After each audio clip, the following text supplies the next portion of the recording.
Any day now. Could you use a quick tip daily? How about a tip that can impact your day? My name is Rafael. Join me as I bring you tips by experts around the world. These experts have shared their knowledge and wisdom with me and will directly share them with you. Make sure to subscribe, like, follow, and comment, and I would love for you to become part of. So every day I get a chance to make a mistake, and I just did one. So that was new tip daily. So let me show you the intro. And by the way, good morning, Andy. So let's Good just get morning. everybody, let's get this the right way. Here we go.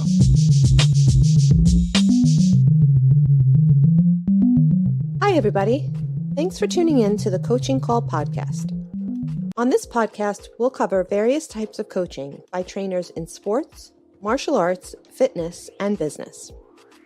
We'll discuss each coach's methods to getting the most out of their respective athletes or clients and how they attempt to change the platform in which they coach. Join us on a fun adventure as we discuss unique coaching styles. Coaching is a universal part of how we get others to get something done. Join your host, Rafael, and his guests on this unique journey in coaching.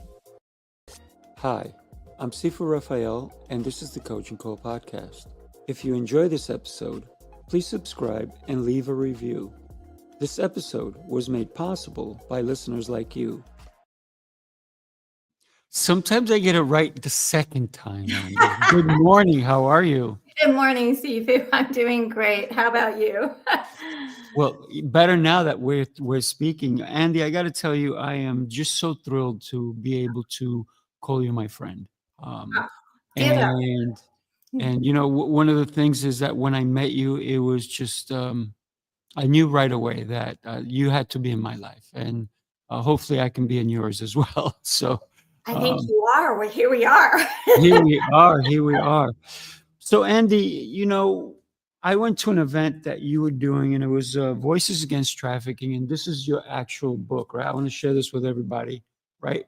Yes. Because this is a book that I think everybody needs to pick up. But then you also, it's a movement, it's everything. So we're going to get into this even deeper later in the show. But then we're going to do a special show, you and I, just on your book, right? On November 24th. It's a Monday. It's going to be at 11 a.m. So there's going to be more of this. So let's go. Andy, Let's do it. I got to tell you, you've had such an extraordinary life, and your vibrance and your energy is just, I'm going to say it's so deep that it really touches me so much. So thank you. Well, thank you. I appreciate that. So let's get into your childhood, because this is how we get to know you even more. Tell me where you were born, and tell me what happened in your childhood. Sure. Well, I was born in Inglewood, California, home of the original Lakers. Okay. Jerry West, Bill Goodrich. I mean, the guys, right? Mr. Clutch. That's it. That's it.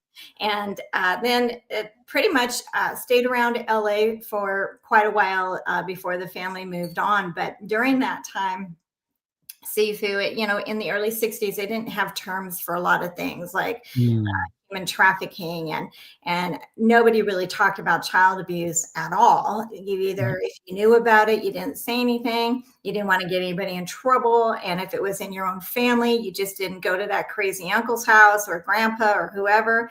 But in my case, I was actually trafficked by all immediate family members and some extended family members from the age of 6 months old. Oh my goodness. Years old. Mm-hmm. 6 to what? 6 months? 6 months old to 17 years old. And again, they didn't even know they could make money off of that. But when you're passed around to family members for them to do whatever they want to do to you and stuff like that. So it's because of counseling, which we can talk about later, but that they were able to go back that far to find out when it started. And then the one and only time my birth brother ever discussed what happened to us, and then chose not to be in my life.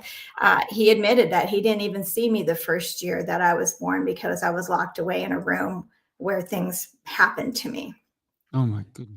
Yeah, so that was how I came out, and then at Mm. age 3, I saw the first side of my birth mother, who, as I call it, was the orchestrator of all evil in our family.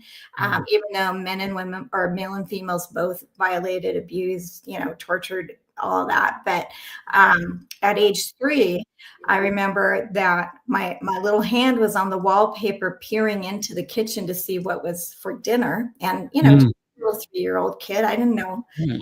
that was a bad thing. But she turned around with a meat cleaver in her hand, started stomping her feet, charged me, screaming at me, chased me through the entire house. And I literally, at 3 years old, thought I was going to be sliced up and die.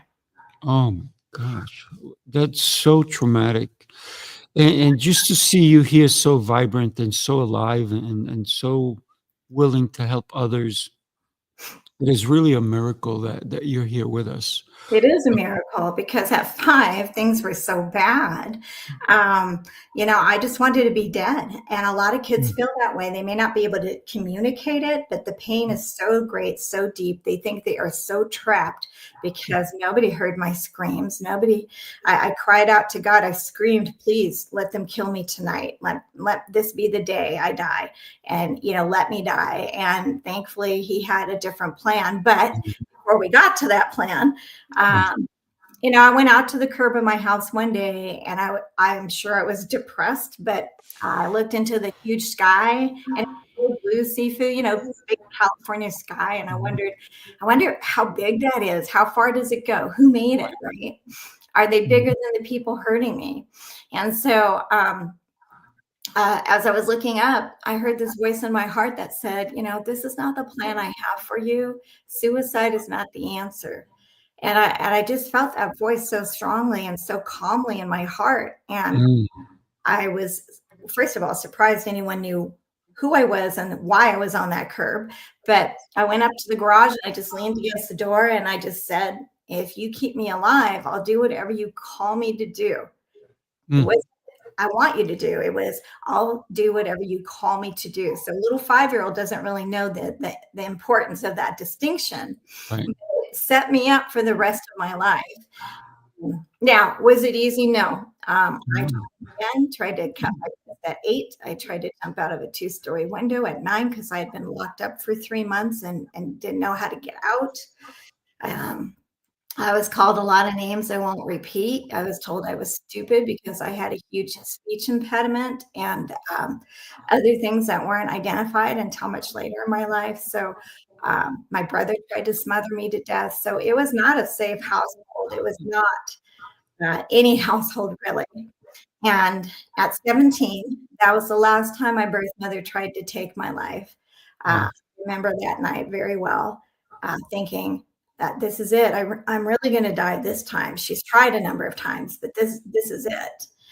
And the only thing my birth mother did of any value was pull her off of me before she choked me to death, because I was already losing air. Mm. But County, Buena Park, where do you go? I had no family members because predators will isolate or alienate family. They don't want anyone to find out. Right. They show up occasionally for those holidays, maybe. Then you're under strict order to be perfect. And so couldn't tell anybody at school, didn't tell anybody outside of school. And, this little redhead, it just kept trying to be her, be a person. And what I did, I was always being, squashed. So it was really hard. No friends, nobody I could trust. So imagine you have children, you see children on the playground, you see children in church. How do they get through all that alone? But I wasn't alone. God was always there, even though it was a childlike faith. So that kind of took us up to the first 17 years. And along the way, there were a couple of people who influenced my life, my 6th grade teacher and my high school communications teacher, who recognized that I had a talent for writing and expressing myself. What It is a little bewildering for me is, first of all, for anyone to do that to another human being. That's the first thing. Yeah. And then the other thing is, how on earth did you even know there was a God? Because Yeah. nobody was telling you there's a God, is there? No, I think one or two times I was taken to church, and there is one thing that I remember. I don't know how old, probably maybe seven-ish, that I saw this woman. Oh my gosh, Sifu, she was beautiful, just this gorgeous lady, like the beautiful blonde, long hair, a china white face, just light in her eyes, like a fiery light in her eyes. And she was smiling. She had like that $1,000,000 smile. And I remember being, I think it was the courtyard of a church that I had been taken to. And she was talking to this gentleman who was a little bit taller than her. And I'm looking at her thinking, oh my gosh, she's so happy. I want to be happy. I want that. And the thing that I heard her say to the gentleman is, Jesus loves all children. And that was like, wow, really? I'm a child. So he must love me too, right? Yeah, And it wow. was just that simple. My survival was very primal. If I live, I win. If I die, the evil people win. But at that moment, I thought, I want to look like that, feel like that, be like that. I want to be happy, right? I want to be loved. And if there's someone out there that will love me like that, that was the beginning, I think, of my pursuit. Mm. Wow. You saw this woman all bright and beautiful, but it's the words that matter. It's the words that truly impacted you in a way that Yes. you said, "Wait a minute, I'm a child. That means God loves me too." Woohoo! Yeah, I was excited. I thought, how do I get to be like that? Because her Right, energy, right. Yeah, yeah.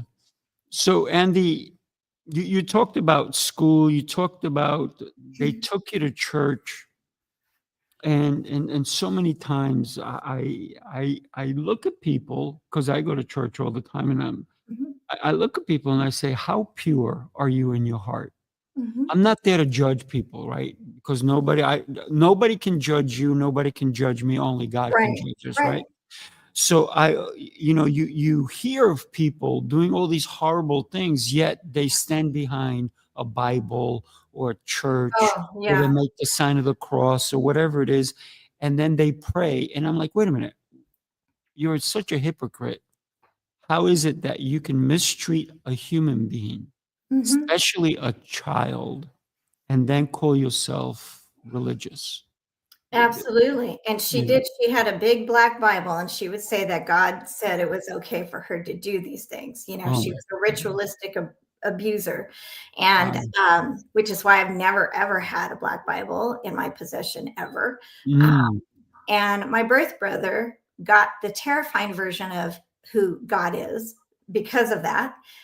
I somehow, it is a miracle, Sifu. I don't know how I got to be who I am other than the grace of God, because the only friend I ever had was Jesus. Even though it was a blind faith, I would still Mhm. talk to him. I would still, as I heard about God from other people, I would talk to God. And I didn't know until much later in my life what it felt like to be loved.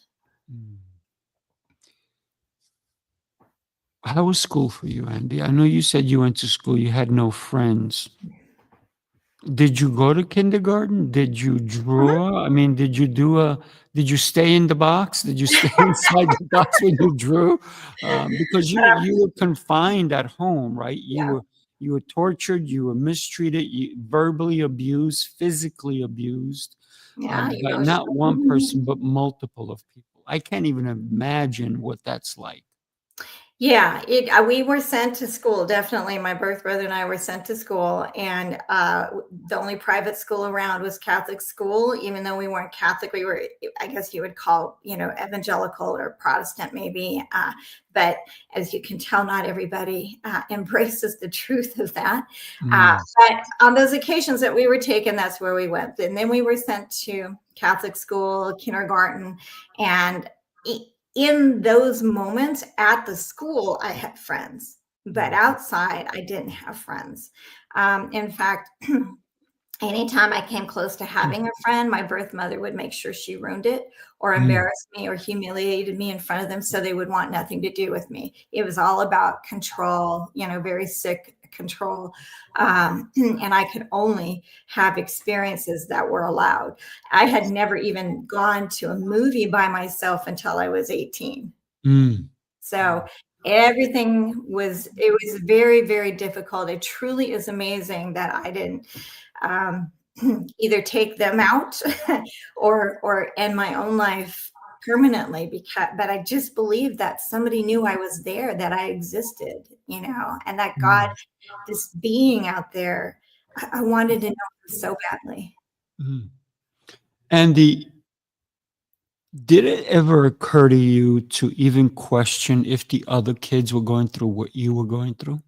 Absolutely, all the time. I would look at other kids thinking, I don't know, do they have the same problems I do? And you can't talk about it because we were told if you say one thing, I'll kill you, right? So that you go to school knowing you can't talk about anything about home unless you lie.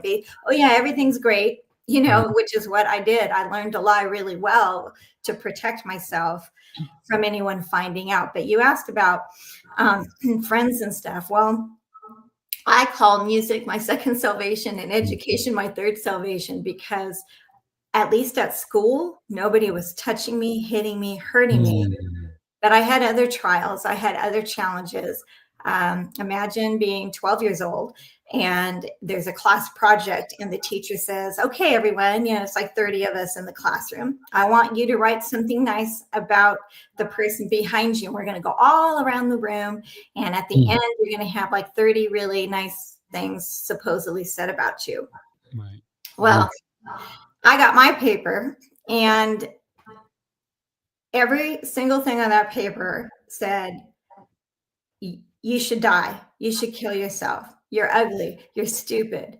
We hate you. Nobody here likes you. And so I had this whole paper filled with that.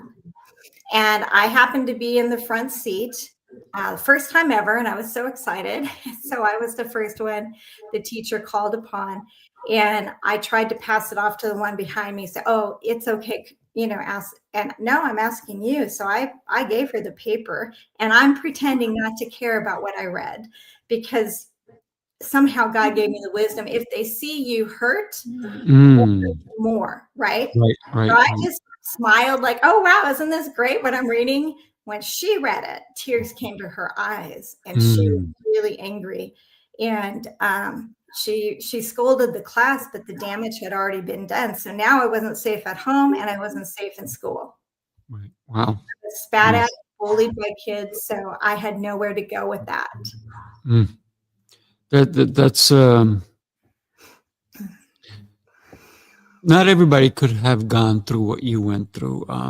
There's and I hate saying this, but there's a reason maybe you were chosen, right? Because of the strength that you accumulated through this whole process. And no one should go through what you went through. But I agree. it made you so strong and so diligent. You talked about the last time your mom literally tried to kill you at 17.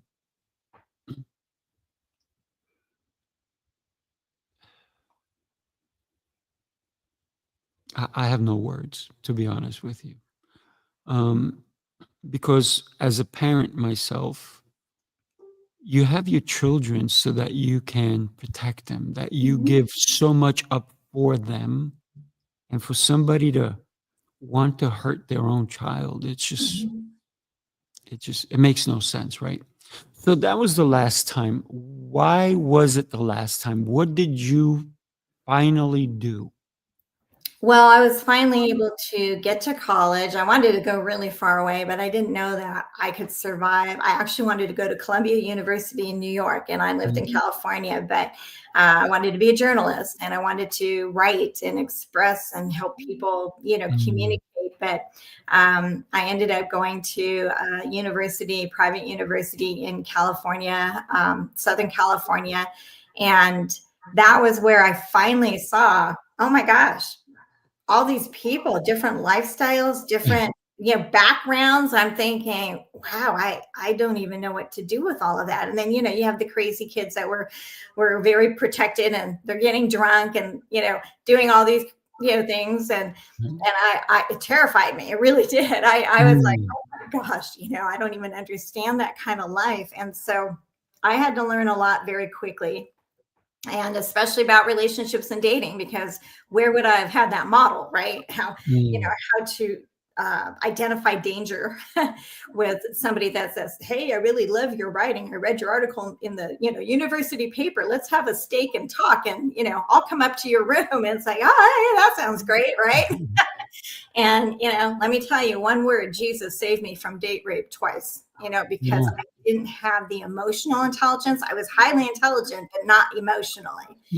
So I finished college in 3 years, got done early, went to work immediately in the hospitality industry. And while I was there, I thought, what do I want to do? I was trying to learn how to make my choices and how to figure out away from what I had come out of, because I was still connected to the biological family, and and I couldn't really get away, but I was far enough away to at least start making decisions. And so I decided I would go to law school, and I'm going to go to law school. I'm going to save kids that were like me, and I'm going to make the world a better place. So my first year was great. I love contracts, love writing, loved helping people communicate normally, and getting their rights protected. But by the time second and third year, I knew I wasn't going to be a lawyer, but I was not a quitter either. So I finished, and I thought, it was in the early 80s, Menendez and OJ and all those celebrated cases. And it just seemed like the lawyers, if you had enough money and you had enough pizzazz to get on TV and do all of that, that's how you got justice. And that wasn't God's justice in my mind. I took law and went back to business, and it was great, because I thought, if I'm successful and I can make money, then I can help anybody I want to. And that's what I did. Nice. What was your first job out of college? I'd actually been working since I was 11 years old. I would barter. I would do anything to stay away as much as I could. So I'd sweep floors at local. Back then, you could do that as a kid. Right. Oh yeah, I'll take your trash out. I'll sweep your floors. Just buy me an ice cream, right?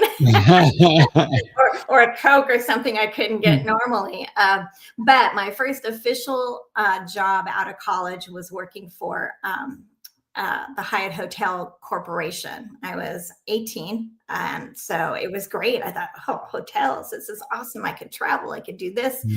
So worked myself into the management program, but then, decided to go to law school. So I took a lot of odd jobs to put myself through. But I enjoyed the hospitality industry. It was always interesting. Had a lot of great offers, and I'm pretty sure not all of them would have been safe offers, but it was a new world. And I was finally kind of realizing, if I work hard, if I'm the hardest worker ever, if I'm there early, I leave late, and I make sure that the top guns are taken care of, I'm going to be successful. Yeah. Well, that's great advice at any age. Right? Yeah, it worked out well. I got to do a lot of interesting things, Sifu. I went on to, ABC television, worldwide distribution. I had, all kinds of opportunities to work and watch, more importantly for me, CEOs in action. What worked for them, what didn't work for them. I was given extraordinary opportunities and projects that no one else would have gotten, even though my title might have been just secretary or assistant or whatever. Right. So you said you observed these people. Did anyone take you under their wing? I would say I had a couple of people that recognized potential, and they started to, but then they would move on. So I had a lot of stop and starts, but I think probably, I would say in business, it probably would have been my work at the Disney Corporation for the Disneyland Resort and Hotel in Anaheim. At that time, it was still privately owned. It's separate from the park. Right. But the manager there, Drew, was awesome. He was just great. Boy, I learned so much from him. And he really appreciated my work ethic and also taught me how to navigate some of the other politicking that goes on. And so that's really important, especially if you want to succeed, because anytime I was recognized, I also had people that wanted to take me out.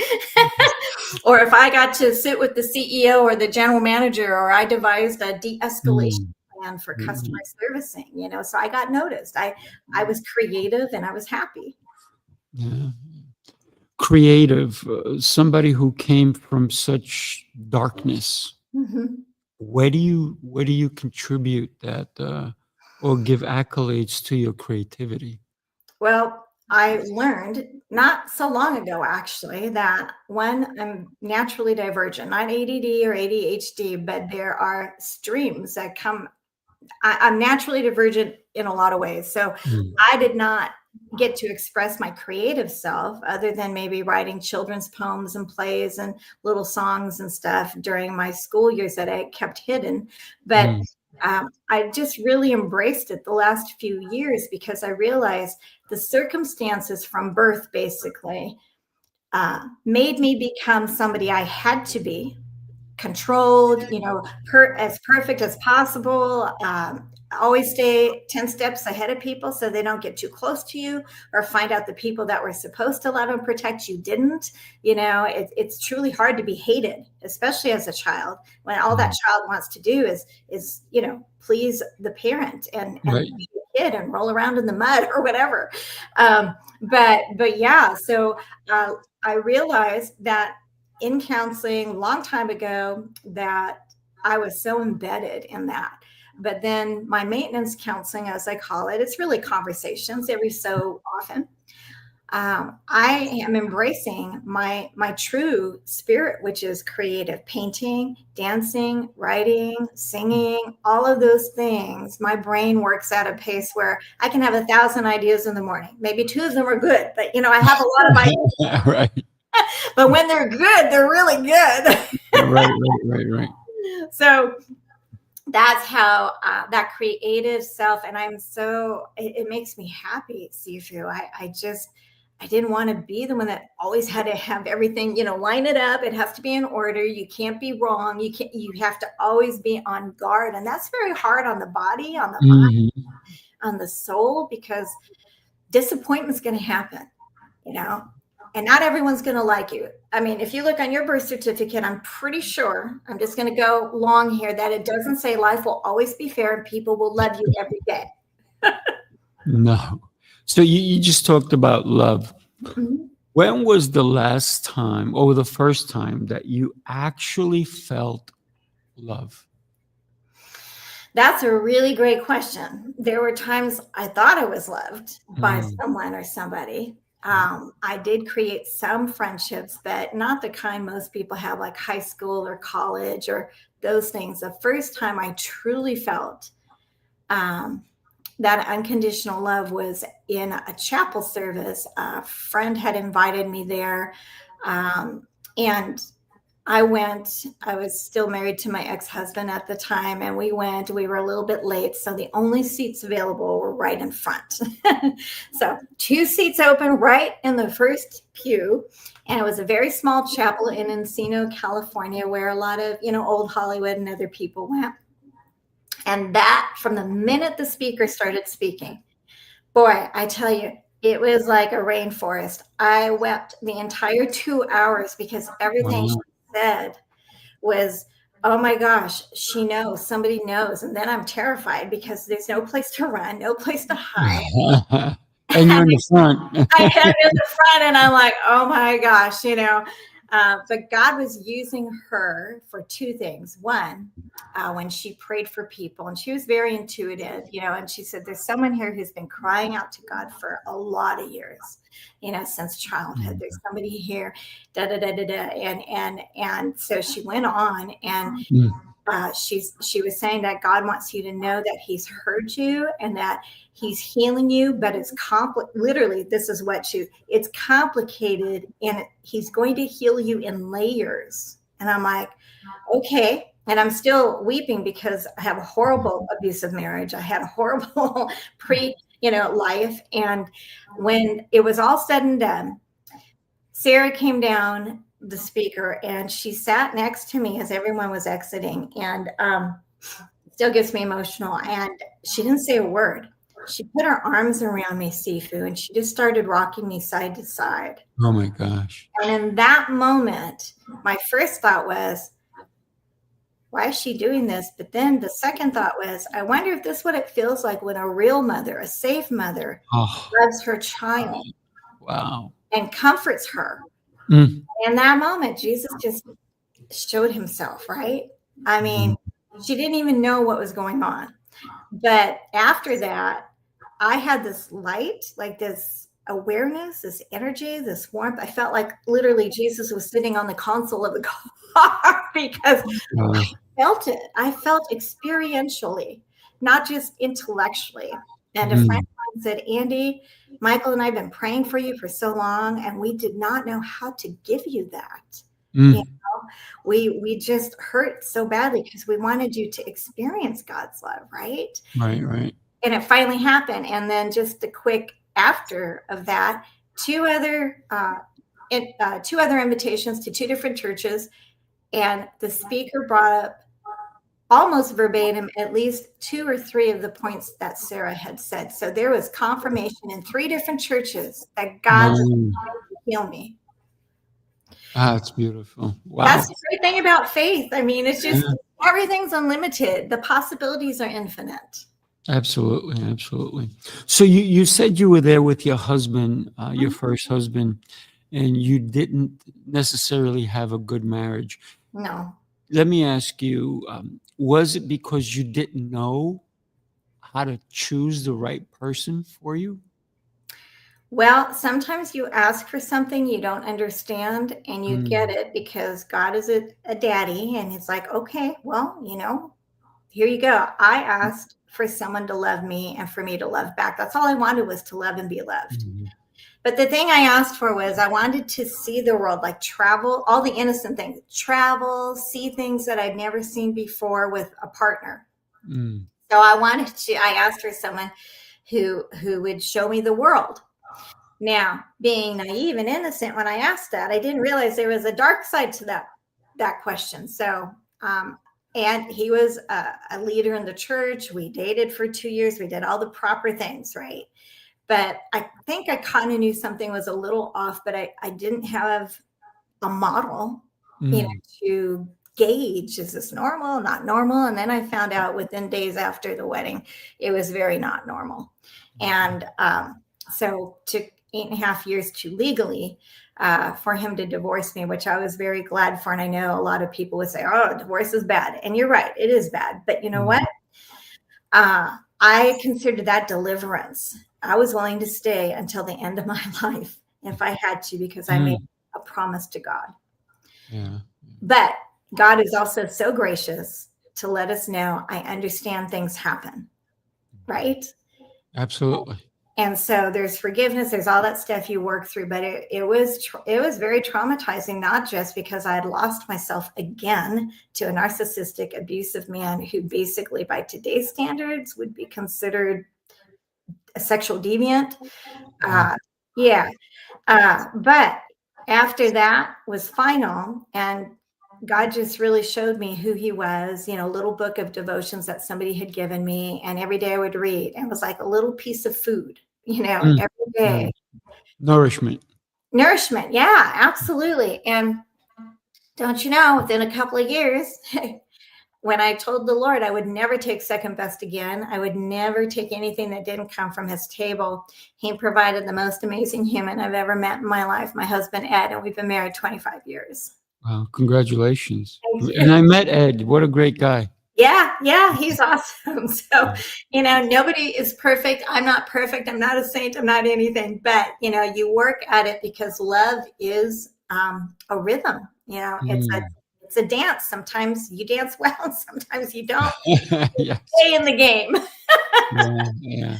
We make mistakes. I mean, look, at the beginning of the show, I made a mistake, right? I put the wrong thing on. Oh, for heaven's sake, Sifu. But if I don't make mistakes, how am I going to learn? How am I going to even laugh at myself? You talked, Andy, about forgiveness. Talk to me about forgiveness, because I had a somewhat of a traumatic life, not as crazy as yours, or as let's say it's different, right? It's different. All Yeah. pain is relative. Everybody's pain is different, but that doesn't mean their pain is less, right? That's exactly right. So when did you, or have you Well, done the forgiveness part? that was a big one, and it was probably in the first leg, the first year or two of my marriage to my ex-husband, because within 6 months, I knew I needed counseling. Memories and pictures and stuff were coming back and stuff. I was one of the weird people that didn't engage in intimacy before marriage because I thought that was the only thing I had to offer God. Like, at least I didn't choose to do what was done to me, right? It was very simple. And it's still very emotional, but in terms of forgiveness, as I grew in my relationship, I realized that God was asking me to forgive the people that had hurt me. And I'm just going to be flat out honest. I'm like, I don't think so. I don't know that you know what they did, right? But I didn't kill them. I didn't do anything wrong to them, but I don't know, and I wrestled with it, but it just was like that gnawing, kind of like a kid that goes, mommy, mommy, mommy, mommy, all the time. And I thought, okay. And in that process of forgiving, I experienced and learned what he meant, because he said, it's not for them, it's for you. That's right. Because if we hold on to that hate and anger and everything, we can't open up and receive blessings and love and joy and peace and all of that stuff. So it took several days, like to really release my birth father. It took a long time, for the others, and I didn't really have the opportunity to do that with some of the other predators, but I kind of had to figure out who they were. And once the identities and stuff came out, but I also didn't want anything to do with them either. I mean, they were still trying to be in my life, trying to control me, trying to tell me, what a loser and liar I was. My birth mother actually wrote this typed a 4-page letter while I was in college, saying she would take me for everything I had, which was nothing as a college student. And she had lawyers and everything because she had heard I had started speaking about my experiences.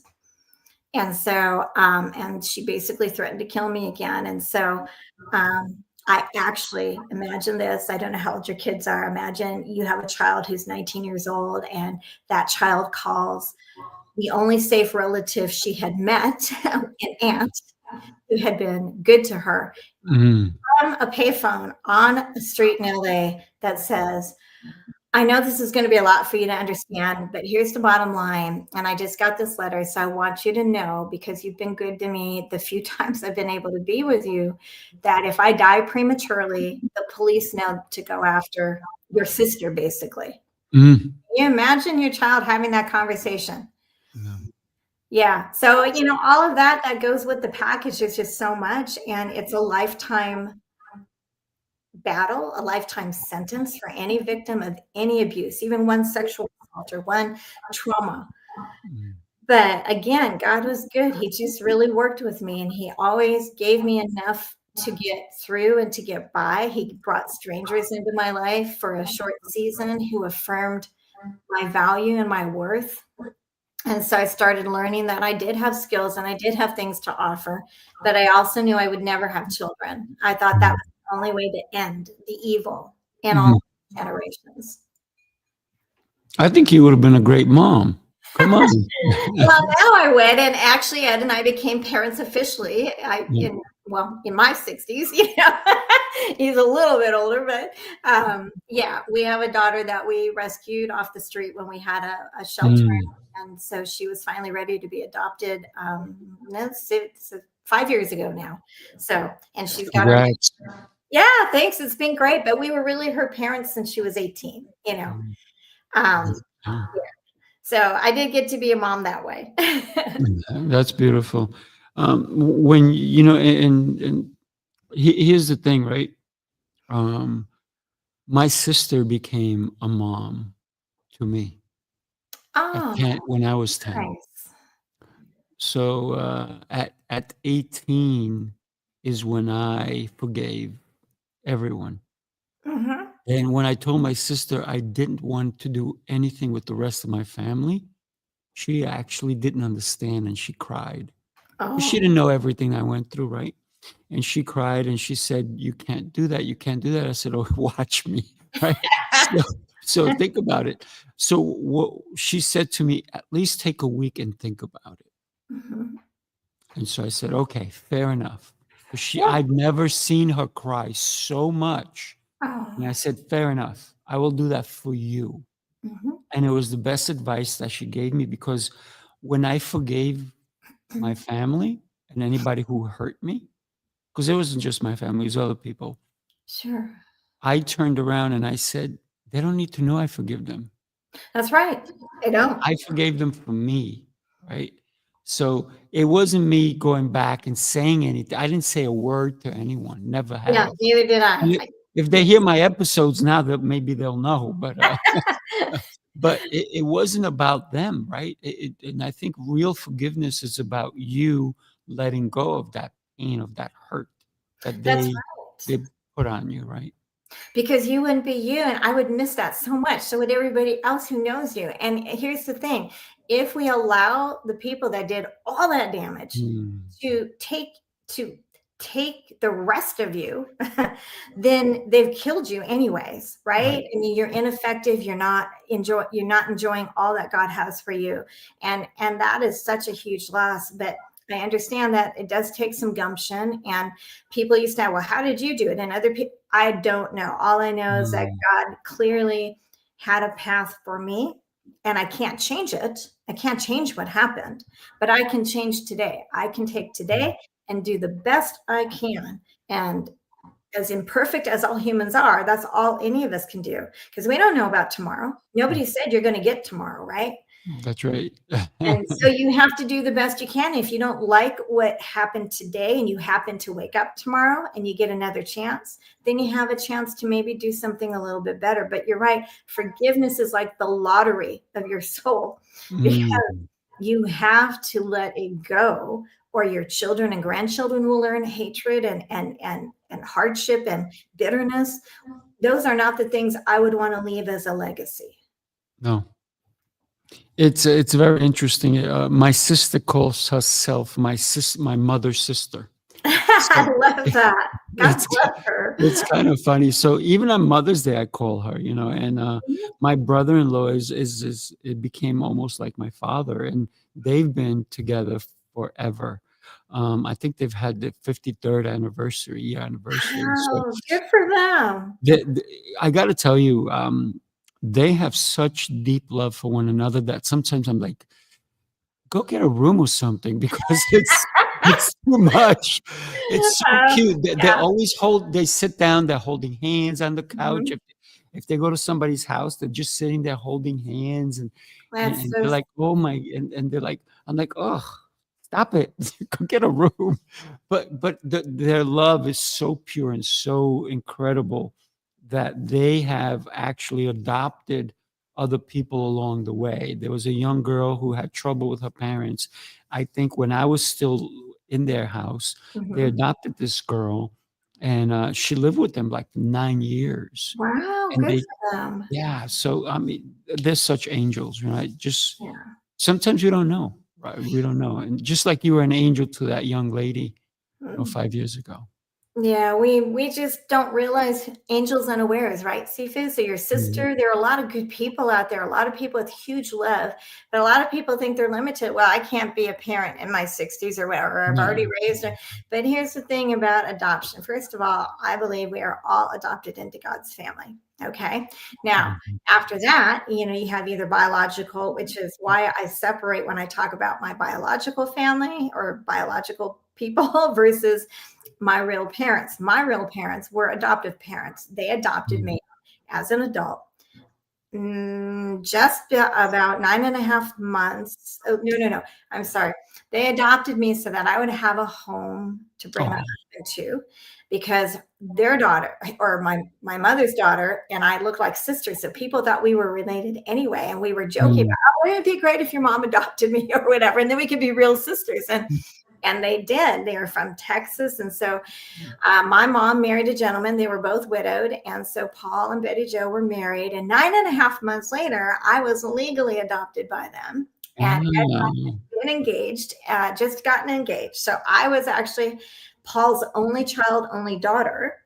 And Betty Jo had 4 other children. But it was great. And for the 12 precious years that I had both of them, they are who I call my parents, because they loved me. They were proud of me. I didn't want anything. We had the best adult parent-child relationship. They adored my husband. And, it was just what any adult kid would want, So. How old were you when they adopted you? Let's see. We're going to go back to, I was 38. Wow. And our daughter was 20. Let's see. She's going to be 30. So she was 25 when we officially adopted her. And you'll love this. I was crazy. I ran through the Safeway. I was running late to get to the attorney's office to sign the papers officially. And I'm like, oh my gosh, I'm going to have a daughter. I'm on my way to adopt. And I'm sure they thought it was a baby girl, but but it was just, for the first time, the word mother didn't revolt me or terrify me. That's beautiful. Wow. Yeah. And I have, like you probably, I have tons of nieces and nephews that are not biological, but you cannot tell me that the ones I'm intimately connected with are not family. They're mine as if they were mine. Exactly. Andy, you decided to start talking about what you went through. Why? I really felt like I had to be a voice for others that couldn't talk yet or couldn't share what was going on. And like me, I was trapped every time I tried to speak. I was beat down or whatever. And I really always thought, despite the speech impediment, despite people calling me stupid and all klutz and all kinds of things during my life, that somehow I had this purpose. Somehow I put myself on debate team. I put myself out publicly to speak whenever I could so that I could get better. And it came with a lot of humiliation, a lot of teasing, all the way into college.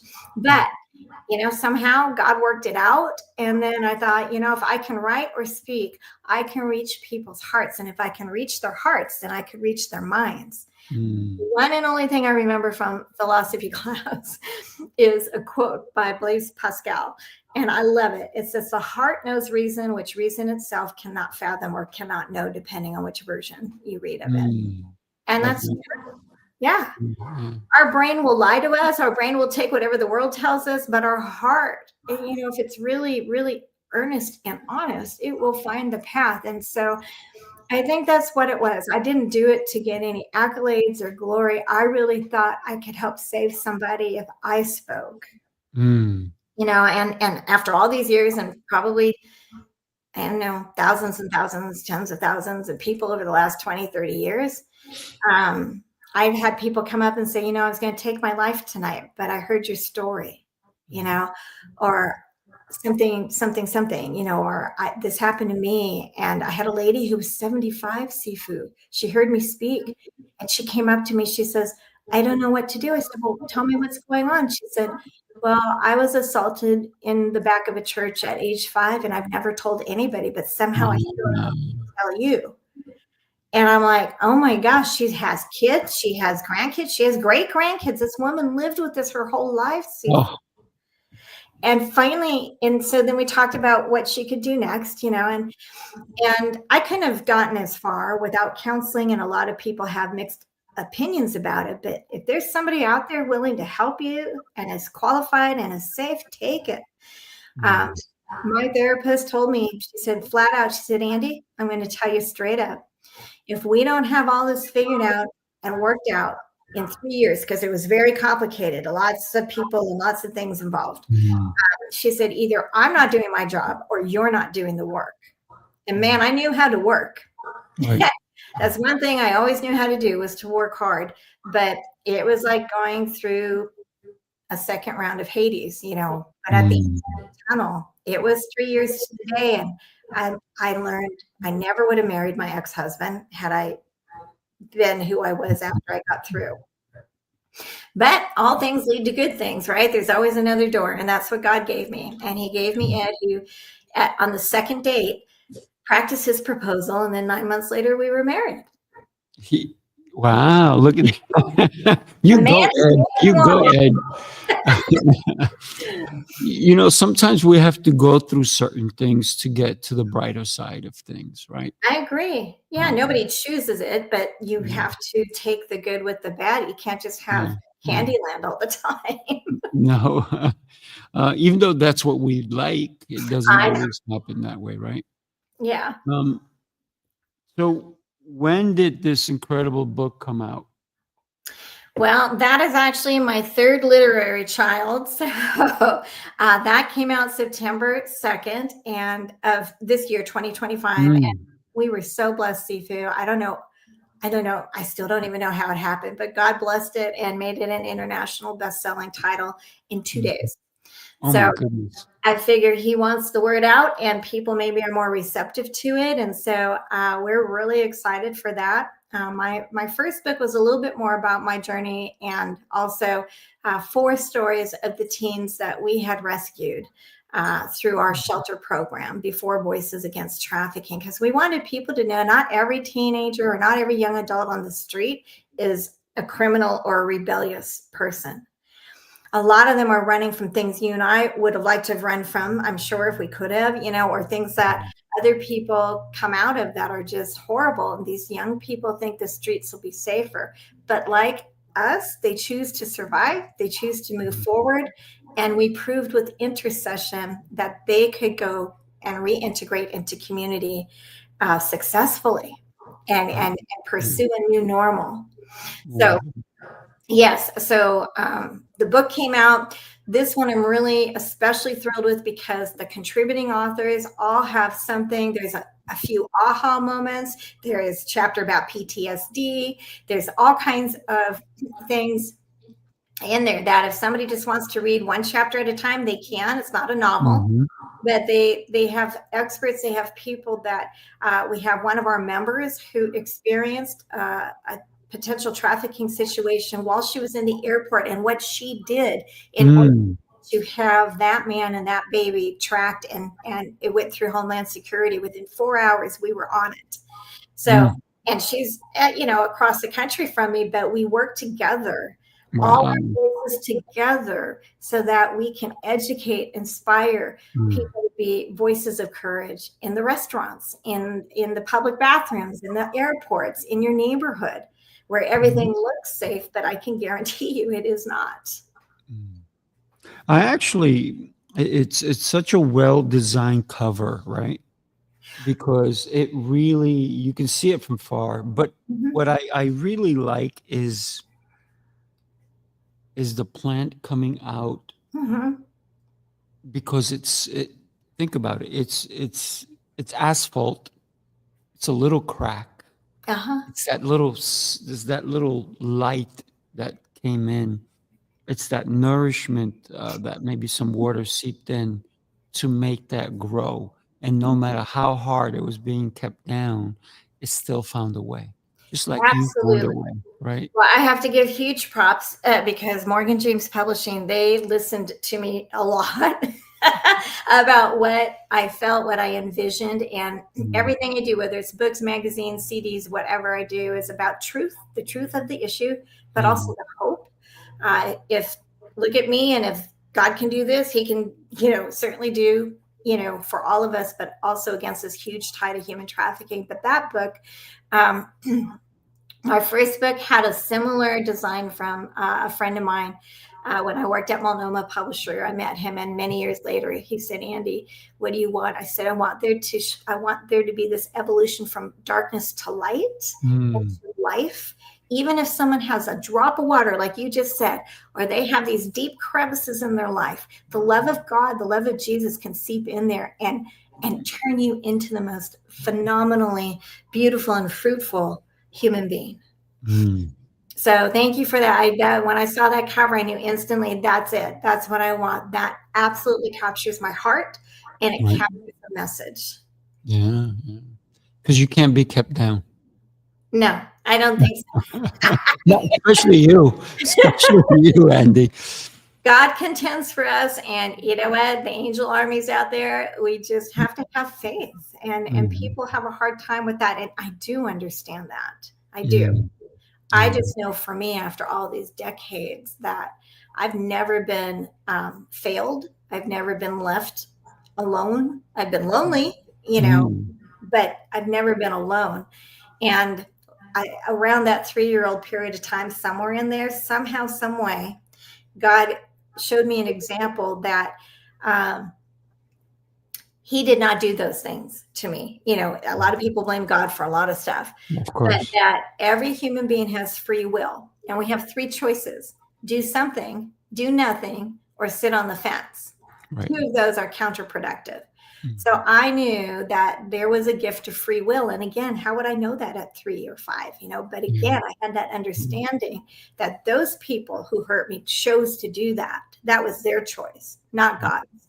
Right. Right. So, and I want people to know that God gave us the gift of free will, and he can't take it back.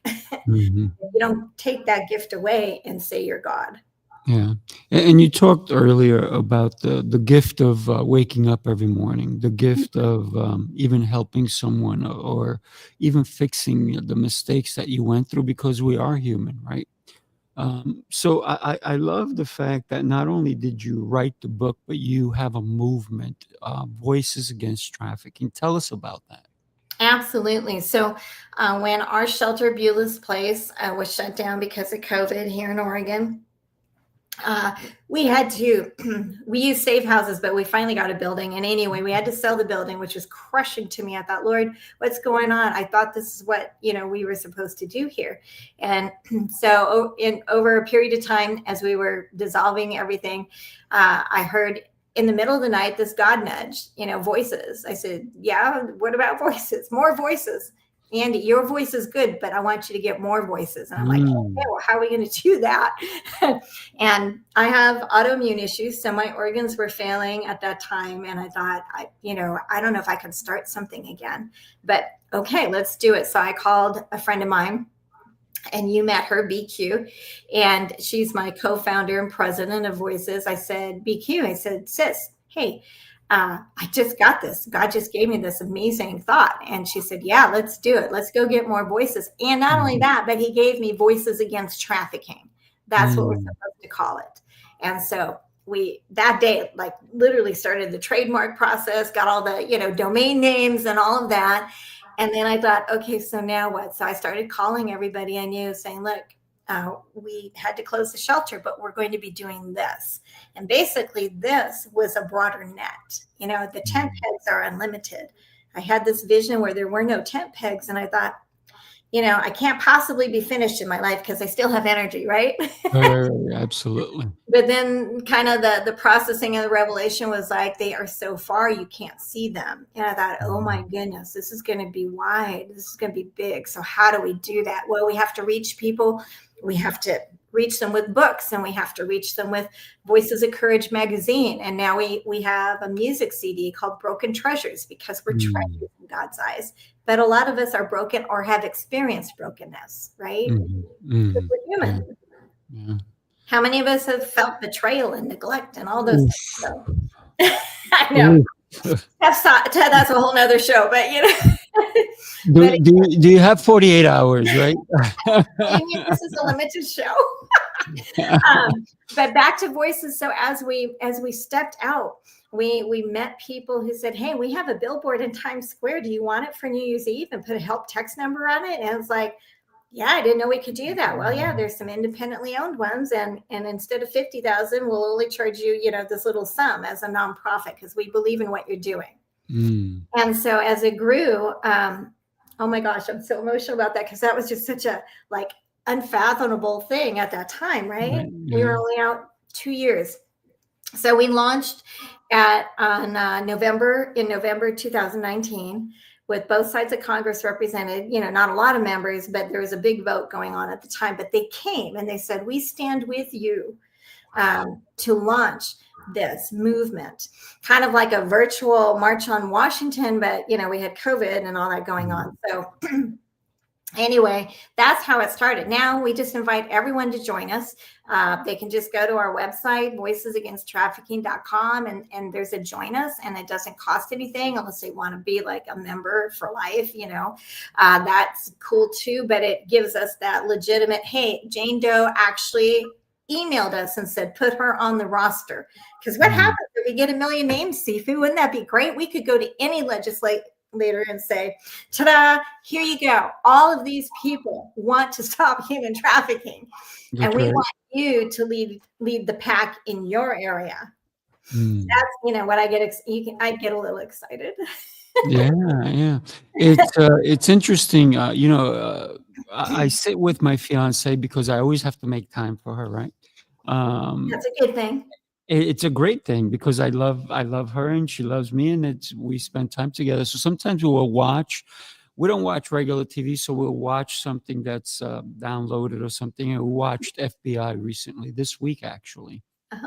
And the episode that we watched was against human trafficking. Oh, wow. And it was based on somebody who was untouchable.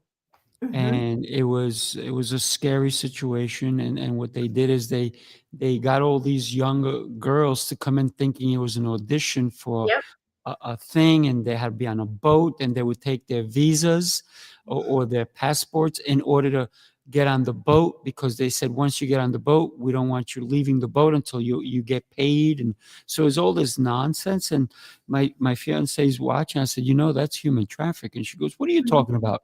I said, watch. And then later on, they explored that that's how they do the human trafficking. Oh, yeah, absolutely. They take all these models or these beautiful girls who can dance. So they think it's an audition, but it's something different, right? They're auditioning them for the wrong thing, obviously. Absolutely.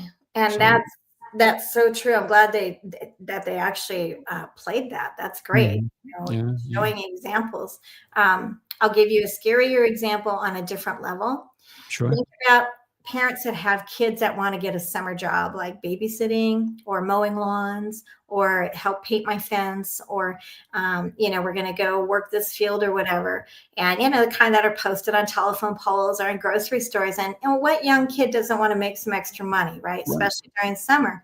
And yet a lot of those are just luring them into a situation that is unsafe. Some of them will even say, hey, don't worry about it. We'll come pick you up in a van or a car, right? Because this way you don't have to bother your mom and dad. Right. So something as innocent sounding as a summer job can be just like that boat, in your own neighborhood, which is one thing we try to drive home to people. We have to be aware of what our kids are doing, right? Absolutely. At all times, no matter their age. Because it even happens to, like you just talked about, kids who are 13, 14, 15. Yeah. But it can happen to college girls too, or college boys, right? In addition, or something like that. I'm so happy that we got a chance to get to know you a little bit more. And, I love you even deeper now. Thank you. I love you so much anyway, right? But yeah. We're kind of kindred spirits in a way. I know you don't fully know my story, but one day we'll chat. I would like to hear that. Yeah. And one of the things that really stood out for me is your vibrancy, how you love people. Because a lot of people who have gone through what you have gone through probably wind up hating people and don't want to be around people, because the trust is the biggest thing that can get taken away from us. Absolutely. Same for me, right? So for me, trust is the biggest thing. I mean, listen, I never got hugged as a child, right? So I don't know. I didn't know what that was like, and I always wanted. I love hugs, right? I So know you do. I love it too. yeah, right. It's because we missed it so much that now we really want it, right? Mhm. And I was so happy I was able to hug you in New Jersey that time. Me Was too. it I New met a Jersey? lot It was New Jersey, right? Yeah. Yeah, it was New Jersey. I know. Mhm. I got to meet a lot of great people and a lot of people that are part of my team that I hadn't actually physically seen. It's all Zoom and all, phone calls and stuff. And Mhm. it was such a joy. Wish it could have been a little bit longer and to enjoy that. But I was just so grateful to Mm. all of them and to everyone who showed up. And I'm so glad you were there because we have to support each other. And there may be people listening or watching that are like, well, I don't know about this human trafficking thing. Oh, that's okay. Then be a voice of courage for something else that you're Mm. passionate about. Maybe it's Mm. your child's education. Maybe it's something else, and that's okay. But we need to step up as a local, as a state, as a national, and a global community so that it is safe for everyone. The most dangerous place right now for a female in particular, but also males, is from 18 to 24 is the college campus. Mhm. And it used to be, a few rapes, which, is bad enough. But now it's the ways, again, that they're lured into or drugged into sex trafficking rings or, predatory activities. And let me tell you, not one person who's been violated is going to run home and say, hey, guess what happened to me last Right. night, right? Mhm. No, that's not going to happen. The Yeah. gangs would rather sell people than drugs. It's easier unless they don't get caught as often, stuff like that. Mm. But again, that's truth, and we're the hope. We're Right. bringing hope that if we're voices collectively, we're stronger. Absolutely. And one of the things is that people don't say anything when it happens because of the shame and the guilt, because maybe they feel guilty that it was maybe their fault or whatnot. So Absolutely. one of the things that and I love what you said, that even if you don't believe in Voices Against Trafficking, go Mhm. do something. But I believe that a lot of people don't do anything until it affects them, That's until it affects somebody they know, somebody they love, somebody that they would never imagine that would happen. So, absolutely. And I hate for that to happen to anyone. The yeah. tragedy of how it affects families is heartbreaking. And now you have more victims, right? And generational victims. So please, please consider doing something, as Sifu said, whatever that means to you. And if you don't know how, and you want to know more about how to be part of the movement, contact us through the website. It'll come directly to me, and we answer everything. We maybe not right away. It may take us a day, but we get to everybody. Mhm. Watch our social media posts. There's so many ways to be proactive, promoting our fundraisers that are online, things like that. Simple, Mhm. very, not very time consuming. Right. And so anyway, we encourage everyone to just take a look.